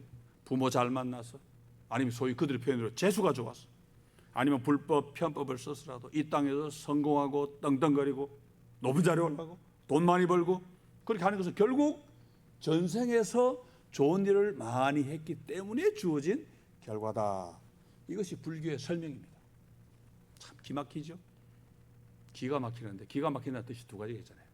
너무 설명이 멋있어서 기가 막히는 게 아니고 말도 안 돼가지고 기가 막히는 겁니다. 왜 말이 안 됩니까? 전생에 그런 삶을 살았는지 어떻게 증명할 겁니까? 그 이전에 전생이라는 게 있긴 한지 어떻게 압니까? 그런데도 그런 전생응이라는 거 하나 가져와가지고 이 세상에 있는 온갖 모순, 문제점 다 덮어버립니다. 아무 일도 아닌 것처럼. 괜찮아. 그러니 더 큰 문제가 뭡니까? 이 사회의 부패와 타락입니다. 세상에서 부정을 보고 불의를 보고 불공평을 보고 이런 걸 보면 우리가 이거 잘못이구나, 고쳐야 되겠구나, 그런 생각을 해야 되죠. 의롭게 바꾸고 올바르게 바꾸고 공정하게 깨끗하게 약한 사람을 보호해주고 이렇게 바로 바꾸려고 애를 써야 되는데, 윤회론 세계관은요, 전생에 쌓은 공덕의 보상을 받는 거다 이렇게 해버리니까 현세는 아무리 불공평해 보여도 아무리 억울해 보여도 아무 문제가 없는 거야 이렇게 돼버립니다. 그러니 부패가 성행하든 말든, 비리와 약탈과 폭력이 난무하든 말든, 돈 없는 사람, 힘 없는 사람이 억압을 받고 소외되고 짓밟히든 아무 관심이 없습니다. 개의치 않습니다. 짓밟히는 본인이 잘못이에요. 왜? 전생에 뭐 너 나쁜 짓 했구나. 뭐 짓밟히고 욕먹고 그렇게 되는 거죠. 여러분, 이런 건 종교가 아니고 이데올로기입니다. 아주 무서운 이데올로기. 이런 이데올로기를 가진 사회는요, 부정부패 뿌리 못 뽑습니다. 정체됩니다. 망할 수밖에 없죠. 자, 그럼 악의는 그렇다 치고 나는 어떻습니까? 나는 앞에서 봤지요? 아까 우리 13절을 이미 보았습니다. 내가 내 마음을 깨끗하게 하며 내 손을 씻어 무죄하다 한 것이 실로 헛되도다. 다시 말하면, 이 조용기식으로 말하면 내가 첫 박자는 갖췄어요. 말씀대로 잘 살리고 애를 쓰니까 첫 박자는 갖췄는데 헌일입니다. 왜요? 가진 정성을 다해서 손을 씻어서 깨끗하게 죄를 멀리하려고 온갖 몸부림을 쳤는데, 그렇게 첫 박자를 잘 갖췄는데도 2박자, 3박자가 안 받쳐줍니다. 악인은 첫 박자가 없는데도 2박자도 풍성하고 3박자도 풍성한데, 사업도 잘 되고 몸도 건강한데, 나는 첫 박자를 그렇게 잘 갖추고도 나머지가 하나도 안 주어지니까 이거 뭐 헌일 아닙니까? 그래서 시인이 정말 헛되구나, 내가 바로 살려고 했던 게, 그런 감탄을 하는 거죠. 거기다가 아까 보았듯이 뭐 일단 안 주시는 건 괜찮다고 칩시다. 뭐 하나님 돈 좀 안 주실 수 있죠. 그런데 꾸중은 왜 하십니까? 혼은 왜 내십니까? 하나님이 상 주셔야 되는데 상은 안 주시고 종일 벌을 주십니다. 앞에 14절에서 봤죠. 나는 종일 재앙을 다하며 아침마다 징벌을 받았도다. 이 말이 안 되잖아요. 벌을 받아야 될 악인은 벌은커녕 내가 받았으면 하는 그걸 자기가 다 받아가지고 건강, 재물, 형통 전부 다 가지고 착하게 깨끗하게 살아서 상 받아야 될 나는 그걸 하나도 못 받고 상 대신 벌만 받고 꾸중만 당하고. 여러분, 이게 또 악순환을 이룹니다. 여러분, 신앙의 세계에는 자본주의가 가지고 있는 가장 큰 약점이 그대로 들어와 있습니다. 자본주의가 가진 가장 큰 약점이 뭡니까? 우리 들어보셨습니까? 가난한 사람은 더 가난하고 부자는 더 부자게 되고, 한자로 뭐라 그러죠? 빈익빈 부익부. 그래서 자본주의를 도입한 나라는 전부 정부가 개입해야 됩니다. 놔두면 큰일 납니다. 개입해가지고 조정하려고 애를 씁니다. 그래서 누진세, 일단 10,000불 번 사람은 세금 내지 마, 10만 불 번 사람은 뭐 한 1, 2만 불 내, 100만 불 번 사람은 한 3, 40만 불 내. 많이 걷어갑니다. 율이 높아요. 그래야 유지가 됩니다. 안 그러면 빈익분 부익부 되면 망합니다. 신앙의 세계에도 그런 흐름이 있습니다. 한번 말씀과 기도를 멀리하기 시작하면 점점 멀어져요. 점점 멀어지면 더 멀어지고, 더 멀어지니까 성경 보기 더 싫고, 그 하늘과 또 무너지고 점점 무너집니다. 반대로 말씀과 기도로 나를 무장하면은 좀 더 거룩하게 살려고 애를 쓰지요. 그러다 보면 말씀을 더 좋아하게 되고 말씀을 더 묵상하다 보면 더 거룩한 삶에 나아가게 되고 점점 거룩함에 나가게 됩니다. 그런데 이 시인은 그걸 악순환으로 느낍니다. 말씀 묵상을 내가 안 했으면 혼이 안 날 텐데 괜히 묵상하죠. 혼이 났다. 큐티 안 했으면 벌 안 받을 텐데 괜히 큐티 해가지고 벌 받습니다.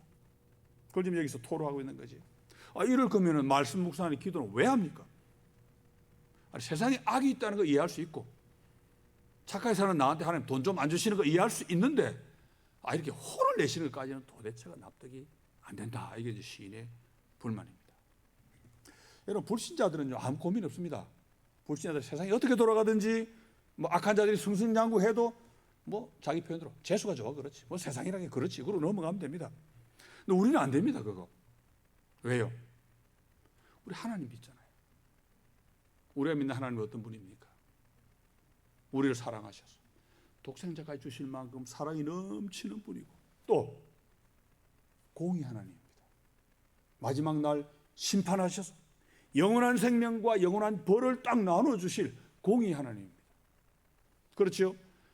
그러다 그 하나님 우리 어떤 하나님입니까? 또 창조주 오늘을 창조하시고 창조하신 다음 손 뗐습니까? 아니죠. 지금도 다스리시는 얼마나 정밀하게 다스리십니까? 얼마나 정밀하게. 옛날 사냥꾼이 참새 한 마리를 사냥하려고 할 때 포수의 총에 참새가 맞을 거냐 안 맞을 거냐 누가 결정합니까? 하나님이. 참새 한 마리까지도 하나님이 결정하시고 그리고 머리카락 제가 흰머리가 좀 많습니다만 제가 가르친 신학교에 머리가 많이 빠져 몇 가닥 안 남은 제 후배가 하나 있어요. 그 친구는 하나님이 너희 머리털까지도 세셨다 이 말 굉장히 은혜 받습니다. 주여 몇 가닥 안 남은 이 머리털 하나님이 하나하나 세주시는구나. 하나님 우리의 머리카락을 하나 세실 정도로 섬세하게 이 세상을 다스리고 계십니다. 지금도 하나님이 안 다스신다면 우리가 할 필요가 없는 게 하나 있어요. 뭐겠습니까? 기도 안 해도 됩니다. 하나님 통치 안 하시는데 기도하면 뭐합니까? 우리가 왜 기도합니까? 하나님이 다스리시니까. 하나님 내 기도를 듣고 들어주시니까 기도하는 거 아닙니까? 그게 우리의 삶인데 예수 믿는 우리는요, 하나님 믿는 우리는 이 세상에 악인이 잘 되는 꼴을 보면 고민이 생겨야 맞습니다. 하나님 왜 이러십니까 도대체? 하나님이 다스리시는 거 맞습니까 이거? 그 불신자적인 어떤 사람들은요, 너희가 믿는 하나님이 능력이 좀 모자라나 보다. 착하긴 한데 공의롭기도 한데 세상을 바로잡으려고 하는데 능력이 모자라 못한다. 이래서 조롱합니다. 우리 그것도 용납 못해요. 우리 하나님은 전지전능하신 절대 주권의 하나님인데 그래서 우리가 고민을 하는 것입니다. 아삽도 마찬가지입니다. 아삽 그런 하나님 알았습니다. 그렇기 때문에 악인이 잘 되는 거, 악인이 부러워서일 뿐만 아니고 왜 하나님이 살아계시는데 저런 악인이 저렇게 승승장구하도록 내버려 두시나? 그게 용납이 안 되는 거지. 그러면서 그 하나님 앞에 바로 살려고 몸부림치는 자기는 맨날 혼나고 벌받고 그래서 삐끗 넘어질 뻔한 거죠. 야, 내가 헛일했구나 그런 생각을 하고 넘어질 뻔했습니다. 그야말로 믿음의 위기를 맞이하게 된 거지요. 그런데 여러분 아삽은 안 넘어졌습니다. 안 넘어졌으니까 이 아름다운 시편이 만들어졌겠죠. 왜 안 넘어졌습니까? 제가 처음 쓴 책 제목이 질그릇에 담은 보배라 하는 책인데 인간, 믿음을 가진 우리 인간은 참 연약한 질그릇입니다. 그러니 시험 들고 넘어지고 얼마든지 깨질 수 있습니다. 그런데 그런 우리 안에 하나님이 허락하신 이 믿음은 너무나 귀한 보배입니다. 보배. 아삽이란 질그릇은 흔들흔들하고 깨지기 직전까지 갔는데 그 마음속에 담은 믿음은 보배이기 때문에 아삽이 안 넘어지고 기우뚱하다가도 다시 바로 설 수가 있었습니다. 여러분 우리가 가진 믿음은 힘입니다. 능력입니다. 무슨 능력입니까? 믿습니다는 내 능력 아니고 하나님의 능력입니다. 그 우리 믿음이지요. 자, 우리가 가진 믿음에는 두 가지의 힘이 있습니다.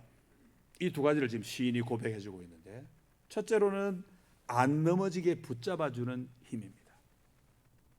야, 내가 헛되게 살았구나 그런 생각이 들긴 했는데 정말로 그런 불신앙에 빠지지는 않았습니다. 믿음이 막아주었습니다. 그런데 이 믿음이, 이 힘이 어떻게 나타나냐 하면 교회를 통해 나타납니다. 여러분 아까 읽으신 본문에 이거 교회가 어디 있나? 꼭 궁금하시지요? 자, 13절에 나옵니다. 15절에 나옵니다. 내가 만일 스스로 이르기를 내가 그들처럼 말하리라 하였더라면, 그들처럼이란 말은 자기 말 그대로 야 내가 헛되게 살았구나 하고 말했더라면 나는 주의 아들들의 세대에 대하여 악행을 행하였으리라. 여기서 주의 아들들의 세대가 바로 교회를 가리킵니다. 하나님의 자녀들의 무리 누구지요? 교회입니다. 나도 그 중에 하나입니다. 만약 내가 내 마음에 있는 말을 그대로 발설해버렸더라면 주님의 교회에, 다시 말하면 같은 믿음을 가진 성도들에게 나쁜 짓을 한 사람이 되었을 겁니다 하고 지금 고백을 하는 것입니다. 처음에는 의심이 들었지요. 야, 내 믿음이 엉터리일까? 내가 잘못 믿은 걸까? 좀 심한 말로 내가 혹시 속은 걸까? 그런 생각마저 들었지만은 그런 가운데도 이 시는 최종 결론은 유보했습니다. 잠시 중단했습니다. 다시 말해 곧장 불신앙으로 그냥 내달리지 않고 일단 스탑 사인에 섰습니다. 왜요? 같은 믿음을 가진 무리가 있거든요. 같은 믿음을 가진 무리가 있거든요. 하나님과 나 사이에 지금 벽이 생긴 것 같아요.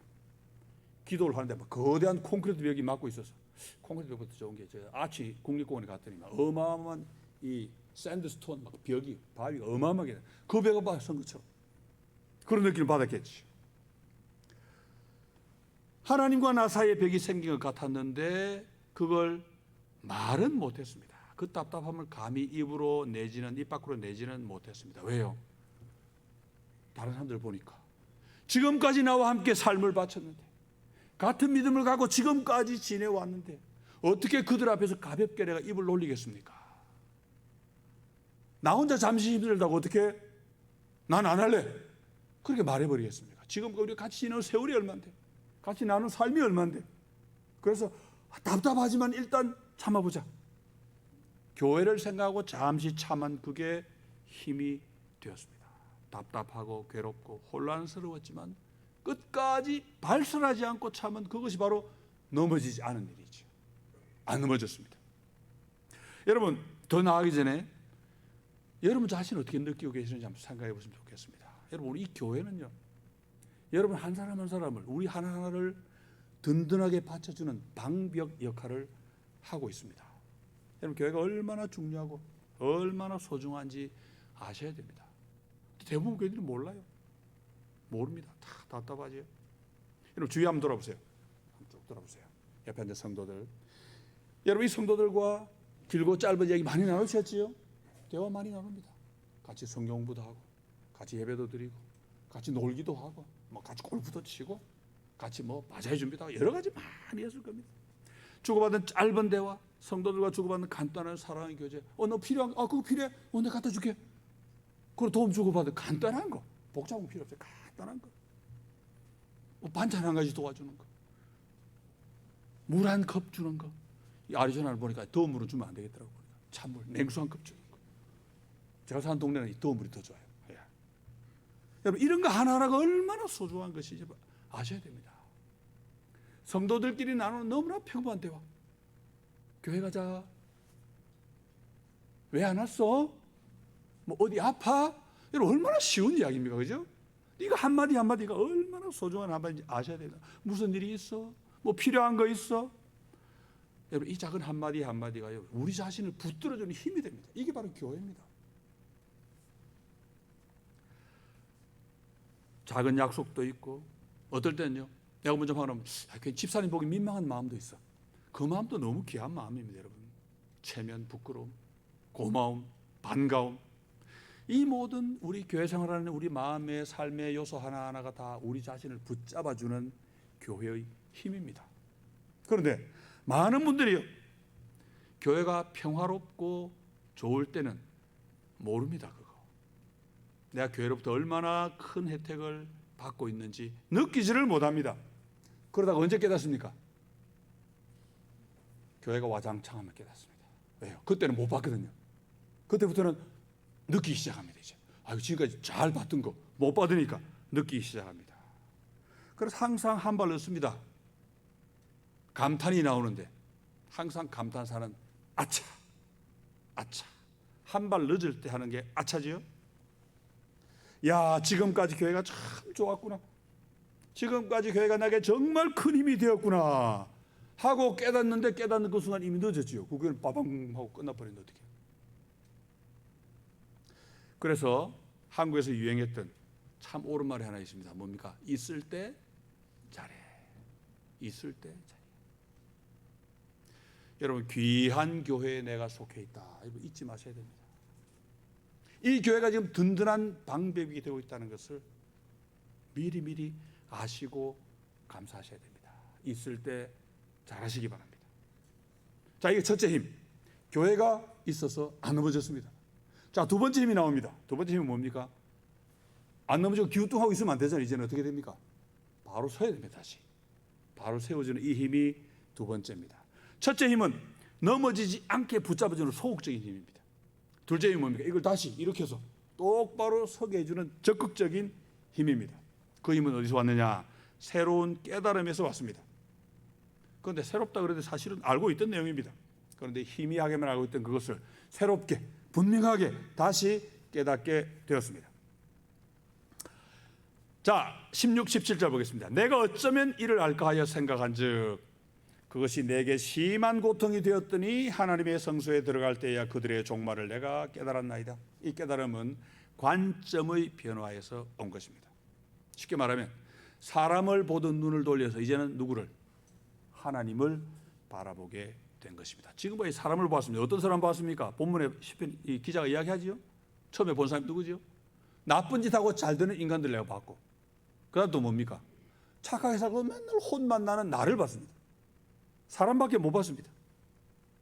그렇게 사람만 볼 때는 하나님을 이해할 수 없었지요. 그래서 답답했고 이해도 못하고 그 답답함을 터뜨리지도 못해서 그냥 괴로웠습니다. 그런데 사람을 보던 눈을 돌려서 하나님을 바라보니까 모든 걸 다시금 보게 되고 모든 걸 새롭게 깨닫게 됩니다. 모든 게 분명해지고 확실해지고 의심의 앙금을 깔끔하게 제거할 수 있었습니다. 여러분 찬양 가사 있지요? 말이 안 부르십니까? 사람을 보며 그다음 뭐죠? 세상을 볼 땐 만족함이 없었네. 그다음 뭡니까? 나의 하나님 그분을 뵐 땐 나는 만족하였네. 이런 진리가 그 가사 안에 들어 있습니다. 시인은 그것을 하나님의 성소에 들어갈 때 깨달았다. 그렇게 말합니다. 성소는 옛날 이스라엘에 있던 성전의 일부를 가리키죠. 성전입니다. 성전은 뭡니까? 하나님의 집입니다. 하나님이 계시는 집. 그 성전에서는 아침 저녁으로 하나님께 제사를 드립니다. 하나님께 드리는 제사. 성전은 다시금 내 삶을 나 중심 아니고 이웃 중심 아니고 사람 중심이 아니고 하나님 중심으로 생각할 수 있는 그런 자리를 가리킵니다. 이 시인이 깨달음을 얻은 이 성전은 오늘 치면 다시금 교회가 되지요. 건물 말고 이 건물 말고 우리 성도들이 함께 모인 이 교회를 가리킵니다. 교회는 모든 것을 하나님 중심으로 생각할 수 있는 그런 곳입니다.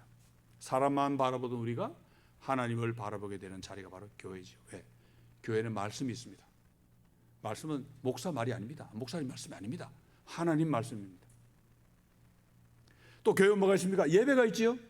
예배는 우리끼리 노래 부르는 거 아닙니다. 하나님 앞에 올려드리는 것입니다. 하나님을 생각하지 않을 수가 없는 곳이지요. 또 성도들이 같이 있는데 옆집 누구 뭐 아무개 아닙니다. 나와 똑같이 하나님을 믿고 섬기는 사람입니다. 하나님을 믿는 사람들의 무리가 바로 이 교회입니다. 이 교회가 바로 우리의 모든 생각을 하나님 중심으로 바꿀 수 있는 바로 그런 자리가 됩니다. 되어야 됩니다. 그런데 교회 와서도 사람만 보는 사람들이 있지요. 옷 뭐 입었나 보고, 가방 뭐 들었나, 차는 뭘 타고 왔나, 돈은 얼마나 벌었나, 자식은 무슨 대학을 갔나. 물론 그것도 뭐 중요하지 않다는 이야기는 아닙니다. 관심 가져야죠. 그렇지만 그것만 따지고 어떻게 합니까? 하나님은 안 봅니다. 사람만 그냥 보고 말지요. 그런 사람은 교회의 유익을 못 누립니다. 교회 혜택을 볼 수가 없는 거지. 하나님 말씀을 받고 하나님을 찬양하고, 그래서 결국은 하나님 중심주의, 하나님 중심 사고를 회복하는 것이 바로 이 교회가 되어야 됩니다. 우리 밸리 한인 장로교회 성도들은 한 분도 빠짐없이 교회를 통해 하나님을 보고 다 하나님 중심주의로 사시는 줄 믿습니다. 자, 그럼 시인이 성소에서 깨달은 건 뭡니까? 17절을 다시 볼까요? 하나님의 성소에 들어갈 때야 그들의 종말을 내가 깨달았나이다. 그들의 종말, 다시 말하면 심판하실 하나님을 깨달았습니다. 지금까지는 뭘 살폈습니까? 그들은 죽을 때까지 고통이었고, 다시 말하면 살다가 죽는 그 순간까지만 봤습니다. 그런데 하나님 중심주의를 회복하기 이제는 뭡니까? 그 다음이 보이더라. 그 다음 뭡니까? 여러분 히브리서 9장 27절 잘 아시죠? 뭐라고 말씀합니까? 한 번 죽는 것은 사람에게 정해진 것이요, 그 후에는 뭐가 있다고요? 심판이 있으리니. 여러분 세상에서는 나쁜 사람 잘 됩니다. 착하게 살면 고난 받습니다. 누구나 인정할 수 있죠. 그래서 만약에 모든 것이 이 세상으로 끝난다면 얼마나 불공평하고 얼마나 부당하고 얼마나 억울합니까? 그런데 성경 말씀을 보니까 그게 다가 아닙니다. 내세가 있고 부활이 있습니다. 주님이 요한복음 5장 29절에서 말씀하셨지요. 선한 일을 행한 자는 생명의 부활로, 악한 일을 행한 자는 심판의 부활로 나오리라. 단 한 사람도 사라지지 않고 다 부활합니다. 하나님의 심판대 앞에 서게 됩니다. 심판을 받아야 됩니다. 하나님은 심판하시는 하나님입니다. 악인을 그냥 내버려 두시지 않고 반드시 심판하시는 공의의 하나님입니다. 그 하나님이 하실 일을 이제 시인이 깨닫고 18, 19절에서 말하지요. 주께서 참으로 그들을 미끄러운 곳에 두시며 파멸에 던지시니 그들이 어찌하여 그리 갑자기 황폐되었는가. 놀랄 정도로 그들은 전멸하였나이다. 하나님이 악인들을 미끄러운 곳에 두신다 그랬는데 많이 듣던 말이죠. 뭡니까? 시인은 미끄러질 뻔했고 기우뚱할 뻔했는데 안 했습니다. 그런데 악인들을 보니까 어떻게 됩니까? 악인은 미끄러지고 넘어지고 파멸을 당합니다. 얼마나 빨리 파멸을 당했는지 놀랄 정도입니다. 내가.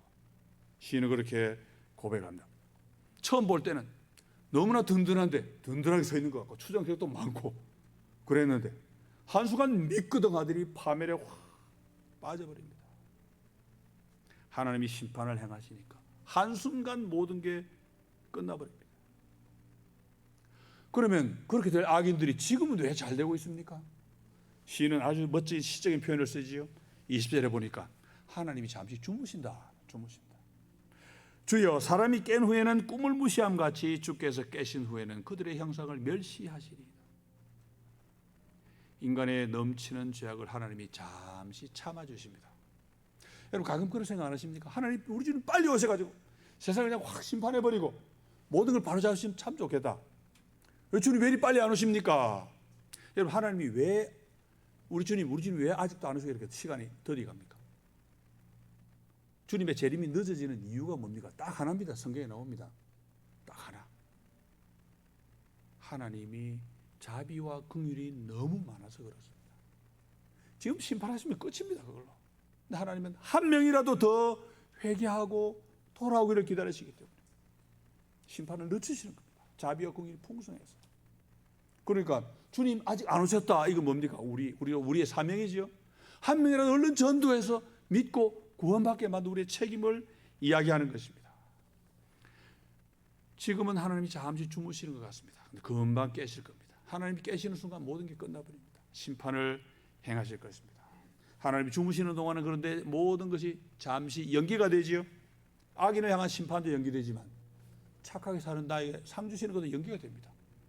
그러니 하나님이 주무시는 동안에는 바르게 살고 착하게 사는 삶이 괴로울 수밖에 없습니다. 우리가 예수 믿는 사람이 알고 살아야 되죠. 우리 예수 믿는 사람은 그래서 고난이 있고 어려운 삶을 살게 되는 거죠. 그러나 하나님이 이제 깨시면 악인을 심판하시고 악인을 쫄딱 망할 것이고 하나님을 잘 섬기는 나는 어떻게 됩니까? 시인은 악인과 자기의 삶을 비교합니다. 마치 신랑이 신부를 영접하듯이 하나님 우리를 맞아주실 것이다.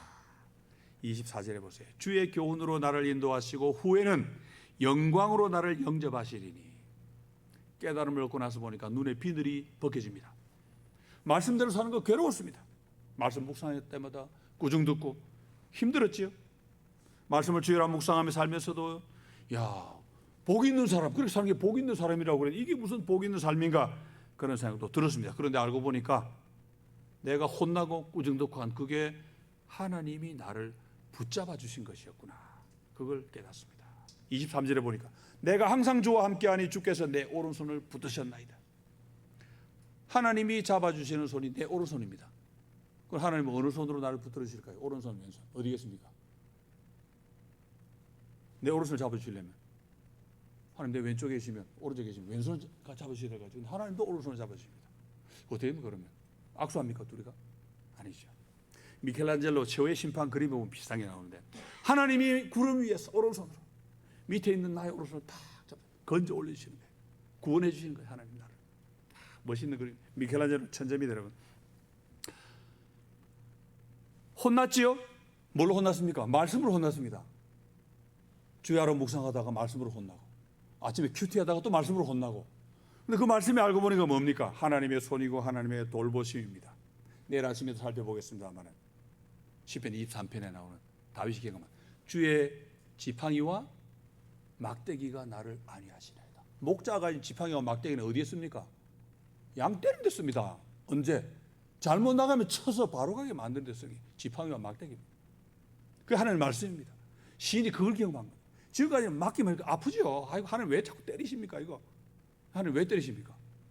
격기로 나가니까 때리시죠. 그러면 안 돼. 그렇게 하면 죽어. 수렁에 빠지지 않도록 보호해 주시는 거지. 결국 알고 보니까 나를 살리는 지팡이, 나를 구원하는 막대기구나. 그걸 깨달았습니다. 얼마나 멋집니까?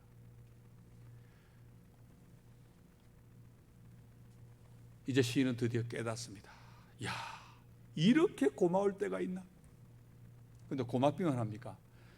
야, 이렇게 부끄러울 때가 또 있나? 얼마나 민망하겠어요. 하나님은 이렇게 매 순간순간 자기를 아껴주시고 챙겨주시고 보호해 주시고 말씀으로 인도하시고 그랬는데 자기는 얻어맞은 것만 생각하고 불만을 터뜨리고 이걸 확 그냥 한번 야, 나 헛살았네 그렇게 해보고 싶었는데 깨닫고 나서 보니까 너무 민망한 거예요. 하나님 앞에서 고백합니다. 21절 22절 보니까 내 마음이 산란하며 민망해가지고 마음 어쩔 줄 모르는 거예요. 지금 내 양심이 찔린다이다. 뜨끔하죠. 내가 이같이 우매무지함으로 주 앞에 짐승이오나. 하나님 저는 짐승입니다. 짐승. 지각이 없는, 판단력도 없는 짐승입니다. 하나님은 저를 보호하시기 위해 꾸중하시고 벌도 주시는, 나를 사랑하셔서 오른손으로 나를 인도해 오셨는데 저는 그것도 모르고 불평하고 의심하고 답답해하고 그랬습니다. 하나님을 못 보고 사람만 보고 세상만 보고 그래 내 머리만 굴려가지고 하나님 어떻게 이럴 수가 있습니까? 원망했습니다. 정말 부끄럽고 정말 민망하지. 그런데 여러분, 예수 믿는 사람이 죄짓고 하나님 앞에 깨닫고 민망할 때 어떻게 해야 됩니까? 나 이제 부끄러워서 나 이제 교회 못 나가. 여러분 그러면 안 됩니다. 탕자가 죄짓고 도망갔다가 어떻게 했지요? 돌아왔습니다. 여러분 탕자가 제일 잘한 일이 뭡니까? 탕자가 제일 잘한 일 돌아온 일입니다. 그냥 딴 거 필요 없어요. 돌아온 일. 구약 룻기에 보면 나오미가 이스라엘 백성을 버리고 모압에 갔다가 고향에 풍년이 왔다 돌아옵니다. 나오미가 제일 잘한 일이 뭡니까? 돌아온 일입니다. 그 다음 잘한 일이 룻 데리고 온 거고. 왜 돌아온 일이 잘한 일입니까? 인간적으로 생각해 보세요. 마귀가 얼마나 시험했겠어요. 돌아가려고 나무가 돌아가려고 할 때 야 너도 인간인데 야 너 체민이지 그걸 어디라고 가냐 그런 얘기 얼마나 했겠어요. 근데 여러분 그런 뜨끈뜨끈한 이 시편 이 기자가 말한 것처럼 마음이 산란하고 양심이 찔리고 짐승같이 막 야 내가 이렇게 어리석었구나 깨달을 그럴 때도 여러분 주님 부끄러워서 안 되게 도망가면 안 됩니다. 어떻게 해야 됩니까? 주님 앞으로 나와야 됩니다. 무조건 하나님께 오기만 하면 됩니다. 이 시인이 그렇게 합니다. 그래서 부끄러움 가운데 민망함 가운데 입을 열지요. 뭐라 그럽니까? 이제 나에게는 하나님밖에 없습니다. 이제 나에게는 하나님 한 분뿐입니다. 25, 26절에서 그렇게 하나님을 찬송합니다. 하늘에서는 주 외에 누가 내게 있으리요? 땅에서는 주밖에 내가 사모할 이 없나이다. 내 육체와 마음은 쇠약하나 하나님은 내 마음의 반석이시요 내 영원한 분깃이시라. 여러분 시 첫 편 앞부분하고 끝부분이 180도 달라졌지요. 하나님이 나한테 왜 이러시지? 못된 인간들은 왜 이렇게 잘 먹고 잘 살지? 그렇게 하던 것이 시 끝부분에 가서는 나한테 하나님밖에 없어. 다시 말하면 뭡니까? 악인들 잘 먹고 잘 살아. 신경 안 써. 내가 혼나는 거 하나님 감사합니다. 그냥 하나밖에 없어요. 하나님밖에 없다. 처음에는 의심도 되고 불안이 있고 불만이 있고 입도 못 열었는데 이제는 입을 확 엽니다. 뭐라 그럽니까? 하나님이 내 반석이시다. 하나님만이 나의 영원한 유산이시다. 시원하게 입을 열어서 이제는 고백하고 찬양하게 됐습니다. 악인들이 가진 건강, 재산, 권세, 형통 그 나하고 상관없습니다. 그거 많이 가지세요. 그냥 내가 누릴 권세, 내가 누릴 영광, 그리고 내가 받게 될 하나님 나라의 상속 재산은 하나님 한 분밖에 없습니다. 그렇게 고백을 하지요. 그리고 이 시인이 결론을 짓습니다. 먼저 불신앙이 뭔지 이야기합니다. 27절에서 무릇 주를 멀리하는 자는 망하리니 음녀같이 주를 떠난 자를 주께서 다 멸하셨나이다. 주를 멀리하는 자가 누굽니까? 앞에서 말했던 악인들, 오만한 자들, 자기를 시험 들 뻔하게 했던 그 사람들이죠. 하나님을 모른 채 마음껏 죄 짓는 사람들이고 죄를 지어도 잘 먹고 잘 사니까 겁 없이 하나님을 조롱하면서 더 죄 짓는 그런 사람들, 그 사람들은 모두가 다 영원한 멸망에 빠질 겁니다. 주께서 그들을 다 멸하셨나이다. 과거형으로 이야기해버리죠. 나는 어떻습니까? 이어지는 28절 첫 부분이 이 시의 하이라이트입니다. 하나님께 가까이 함이 내게 복이라. 이것도 성경 번역이 좀 안 좋아요. 복이라. 그런데 원문은요 그냥 나한테 좋다 그런 말입니다. 나한테 좋다. 왜 그렇게 번역해야 됩니까? 그대로 앞부분에 나왔거든요. 하나님은 나한테 좋은 분이신데 그랬단 말이에요. 이제 뒤에 가서 거꾸로 그 하나님에게 가까이 가는 게 나한테 좋다. 이 두 개가 서로 통합니다. 근데 우리는 앞에서는 선을 행하시나 그러면 여기서는 또 나에게 복이라 잃어버리니까 앞뒤가 안 맞아요. 참 안타깝습니다. 볼 때마다. 이 원문을 보면은 아주 재밌는 구도를 하고 있습니다. 앞에서 그랬지요. 하나님은 진짜 좋은 분이신데 나는 시험 들 뻔했다. 그렇게 이야기했죠. 여기도 똑같은 구도를 이야기합니다. 뭐라고 이야기합니까? 앞에 악인들한테 이야기하고 음녀같이 주를 떠난 사람 주님이 멸하셨다 이야기합니다. 그렇지만 나는 똑같이 그렇지만 나는 하나님을 가까이 하는 게 나한테 좋아.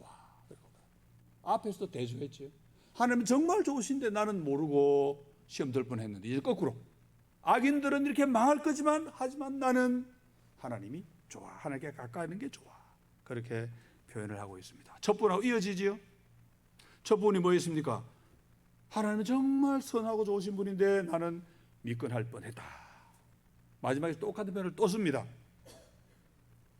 그래서 똑같은 구도, 앞에 썼던 구도를 그대로 사용해가지고 앞뒤를 연결하고 있습니다. 근데 구도보다 더 중요한 건 내용입니다. 내용. 앞에서 시작할 때 하나님이 정말 좋은 분이라 그랬죠. 그리고 이제 와서는 똑같이 그 하나님을 가까이 하는 것이 나에게 또 좋다. 그렇게 이야기합니다. 시작과 끝이 같아졌습니다. 자, 시에서 시작과 끝부분을 똑같이 만드는 기법이 있습니다. 이제 기억나세요? 이제 뭐죠? 수미상관 나옵니다. 예, 수미상관. 여러분 이거 아셔야 돼요. 국어 잘해야 성경을 잘합니다. 수미상관이 뭡니까? 머리하고 꼬리가 서로 통했다, 이어져 있다 그런 말입니다. 아삽이 성미가 급해가지고 시작할 때 결론부터 말이다 그랬죠? 진짜 하나님은 좋은 분이시다 그렇게 말했습니다. 그런 다음에 왜 하나님이 좋은 분이신지 이유를 하나하나 차근차근 설명합니다. 성질 급한 사람인 줄 알았더니 알고 보니까 아니에요. 차분히 하나하나 잘 설명합니다. 그런 다음에 마지막에 도장을 꽝 찍습니다. 하나님은 정말 나에게 좋은 분이시다고 시작해놓고 마지막에는 뭡니까? 그 하나님을 가까이 하는 것이 나한테 좋다. 그렇게 결론을 딱 짓지요. 여러분 수미상관 기법을 왜 쓰는지 아십니까? 강조하기 위해서입니다. 한 번만 말해도 강조가 되지만 그 결론을 처음에 말해놓고 중간에 설명을 다 하고 마지막에 한 번 더 꽝 말해버림으로써 이게 얼마나 중요한 진리 좀 알아라 이야기하는 게 수미상관인데, 수미상관으로 대표되는 좋은 시가 김소월의 엄마야 누나야입니다. 엄마야 누나야 강변 살자. 강변 왜 강변인데? 뜰에는 반짝이는 금물의 빛, 뒷문 밖에는 갈리페 노래. 아 그래? 아 그럼 강변 살아야지. 그래 엄마의 눈에 강변 살자. 같은 구절을 처음에도 쓰고 마지막에 썼는데 처음에 썼을 때하고 마지막 뜻이 완전히 다릅니다. 왜? 뜰에는 반짝이는 금물의 빛, 뒷문 밖에는 갈리페 노래. 이게 들어갔기 때문에 마지막에는 강변 산당이 뭔지 뜻이 강하게 결론이 딱 납니다. 마찬가지죠. 하나님 진짜 좋은 분이시다 그래놓고 중간에 시험에 들 뻔했다 쭉 설명해놓고 마지막에 딱 가서 그렇지만 나는 하나님께 가까이 가는 게 좋다 나한테. 그렇게 말하실 가서 이제는 막 도장을 쾅 찍는 게 되는 거지. 그래서 처음하고 마지막이 같은 내용인데 마지막에 가서 훨씬 뜻이 풍성해지고 깊어지고 든든해집니다. 여러분 시작할 때 하나님이 참 좋으신 분이라 그랬지요. 여러분 누구나 다 아는 이야기 아닙니까? 누가 모르나? 11월 글성에 나올 수도 있죠. 그런 느낌 좀 적게 옵니다. 그런데 이 시인이 기우뚱할 뻔하다가 정신 차리고 깨달은 내용을 자세히 고백하고 하나님 중심주의를 회복하게 된 그 과정을 설명의 내용을 쭉 읽고 나니까 좀 와닿습니다. 나도 그런 게 맞아. 그 하나님도 가까이 하는 것이 나한테 정말 좋지. 그렇게 결론이 나는 겁니다. 여러분 시의 주제가 분명하지요. 하나님 가까이 하는 그게 나한테 좋다. 왜? 하나님은 나에게 참 좋으신 분이기 때문에. 하나님 나에게 좋으시니까 그 하나님에 가까이 하는 게 나한테 당연히 좋지요. 이 땅에서 건강하고 보스 노릇하고 덩덩거리고 펑펑 쓰는 그게 복이 아니고 죄 안 지으려고 긴장하고 말씀대로 순종하며 살려고 조바심을 내고 조심조심 조마조마 그렇게 사는 그게 나한테 좋다 그런 이야기입니다. 다른 말로 하면 하나님의 말씀을 묵상하면서 혼돈하고 벌도 받고 막대기로 얻어맞기도 하고 하는 그것이 나에게 정말 복된 그런 삶이구나. 그래서 시편 1편이 복이 있구나. 어떤 사람이 말씀을 주여라 묵상하는 사람이 그렇게 말하는 거지. 여러분 오늘도 우리는 아삽의 길을 뒤따라 갑니다. 하나님 말씀도 우리에게 증명해 주지만 우리 자신의 경험도 아삽이 말한 이 내용을 그대로 입증해 주지요. 우리도 그런 경험합니다. 우리 여러분 믿음의 길은요 탄탄대로 아닙니다. 정말 자갈과 돌 온갖 위험이 모여있는 그런 길입니다. 정말 위태위태하고 아슬아슬합니다. 여러분 아삽 같은 위대한 신앙인도 한번 기우뚱했습니다. 넘어질 뻔했습니다. 우리 같은 사람은 뭐 말할 필요가 없지요. 근데 아삽이 길을 잘 가다가 왜 갑자기 미끄덩했습니까? 악인이 잘 되는 게 뭐 어제 오늘 일입니까? 인류 역사가 다 그런데 왜 갑자기 기우뚱했습니까? 바로 사람만 보기 때문에 그렇습니다. 그전에는 어때요? 그전에는 하나님 봤습니다. 하나님 볼 때는 괜찮았어요. 또 하나님 앞에 갑자기 사람만 보면 기우뚱합니다. 여러분 베드로 이야기 보시면 압니다. 베드로가 예수님이 물 위로 걸어오시니까 용기 내가지고 야 주님 저도 한번 해봅시다. 주님 우리 와라. 어떻게 물 위로 걸어갔죠? 그러다가 빠지기 시작했습니다. 언제 빠지기 시작했습니까? 성경에 따르면 바람을 보고 빠져갔다. 베드로 눈 좋죠. 바람을 봤어. 무슨 말이야? 바람을 봤다 이 말은. 바람에 이는 파도를 보고 겁이 덜컥 나버린 거예요. 주님이 바람에 계시는데도 불구하고. 그러니까 주님이 눈앞에 보였을 때는 주님 저도 가볼게요. 갔습니다. 믿음으로. 주님을 못 보고 파도를 보고 환경을 보고 그 순간 믿음을 잃고 빠져버렸습니다. 주님 혼내시다. 이 믿음이 작은 자야. 왜 의심했느냐? 우리도 마찬가지입니다. 잘 살아갑니다. 말씀대로. 그런데 한순간 아차 넘어집니다. 넘어질 뻔합니다. 왜? 하나님만 보다가 갑자기 막 사람이 보이기 시작하는 거예요. 야, 저 사람 왜 잘 되지? 야, 나는 왜 이렇게 꾀죄죄하지? 그럼 이제 흔들흔들하는 거지. 그때 잡아주는 게 누구라고요? 교회입니다. 교회. 그래서 교회가 소중한 거예요. 사랑하는 벨리 한인 장로교회 성도 여러분, 우리의 가장 소중한 게 뭡니까? 가장 소중. 여러분 생각해보세요. 내가 가장 소중한 게 뭐지? 한번 생각해 보십시오. 나에게 정말 좋으신 그 하나님. 어떤 좋으신 하나님? 독생자까지 아끼지 않고 내어주신 그 하나님. 그걸로도 모자라서 오늘도 나에게 가장 좋은 것으로 공급해 주시는 그 하나님의 은혜를 깊이 깨달아야 됩니다. 이게 우리에게 가장 좋은 것입니다. 그 하나님에게 가까이 가는 그것이 나에게도 좋은 것임을 아삽처럼 입술로 또 삶으로 고백하는 그런 삶이 여러분에게 있기를 바랍니다. 여러분 악의 문제에 대해서는 간단해요. 시편 37편 1편이 결론을 들려줍니다. 행악자를 인하여 불평하여 하지 말며 불의를 행하는 자를 투기하지 말지어다. 왜? 영원한 멸망은 미끄덩하고 끝장 날 사람들인데 뭘 부러워합니까? 전혀 그럴 필요 없습니다. 다만 내 의심을 잠시 유보하고 혹 흔들리더라도 유보하고 믿음의 무리 가운데서, 교회 가운데서 하나님을 바라보고 깨달을 수 있기를 바랍니다. 하나님은 내가 의심하고 있을 때도 나를 오른손으로 꽉 붙잡고 계십니다. 그렇게 하나님을 발견하게 되면 아삽처럼 그 하나님을 자랑하고 싶은 마음도 생겨요. 남들에게 하나님 나에게 이렇게 놀랍게 해주셨다. 아삽 뭐라고 얘기합니까? 28절 후반부에 보니까 내가 주 여호와를 나의 피난처로 삼아 주의 모든 행적을 전파하리다. 이 하나님을 내 피난처로 삼고 동네방네 다니면서 이 하나님을 선전하겠습니다. 자랑하겠습니다. 그런 고백이지. 이제 말씀을 맺겠습니다. 끝으로 믿음의 힘 두 가지를 꼭 기억하시면 좋겠습니다. 첫째가 뭐지요? 교회의 소중함. 함께 있기 때문에 귀합니다. 교회는 하나님 우리에게 은혜로 주신 보호막이고, 운전을 한다 치면은 철컥, 뭐죠? 철컥, 안전벨트. 그 다음에 쾅 했을 때 뭡니까? 이 에어백. 하나님이 교회가 바로 이겁니다. 안전장치, 안전벨트고 에어백이고, 이게 바로 하나님의 교회입니다. 교회를 사랑하고 교회를 주신 하나님 앞에 감사하고 이 교회를 위해 기도하고 이 교회를 위해 수고할 수 있어야 됩니다.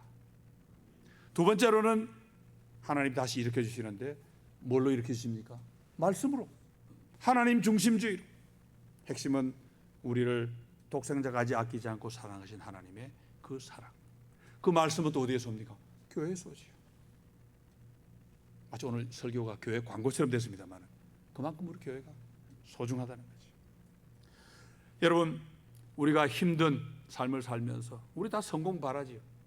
그렇지만 그게 우리의 궁극 목표는 아닙니다. 우리의 궁극 목표는 뭡니까? 하나님 아버지와 함께 살 영원한 생명입니다. 우리 주님이 우리에게 길이 두 개가 있다고 말씀하셨죠. 길은 두 개. 하나는 뭡니까? 하나는 넓은 길. 대부분의 사람들이 그리 갑니다. 넓으니까. 숫자에 안전이 있다고. There's safety in numbers 하는 영어 표현이 있죠. 수가 많으면 사람들이 뭔가 얘기는 괜찮을 거야. 그런 안심을 합니다. 그런 많은 사람들이 가지요. 그런데 그 길의 마지막은 뭐라고 그랬습니까, 주님이? 멸망이래요, 멸망.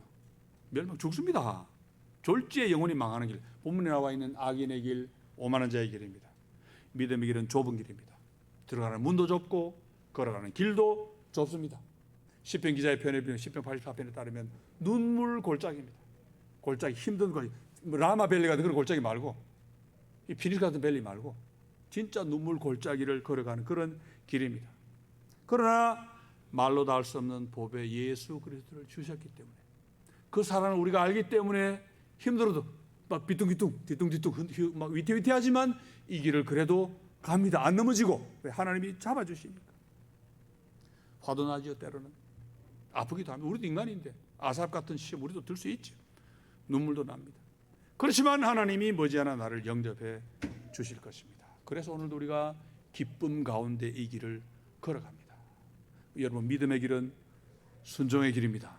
그런데 걷는 동안은 참 힘든 고난의 길입니다. 그런데 걷고 나면 뭐예요? 마지막에 영생이 있는 가장 복된 그런 길입니다. 여러분, 한 번 따라하고 마치겠습니다. 자, 정말로 하나님은 좋은 분이시다. 그 다음, 하나님을 가까이 하는 게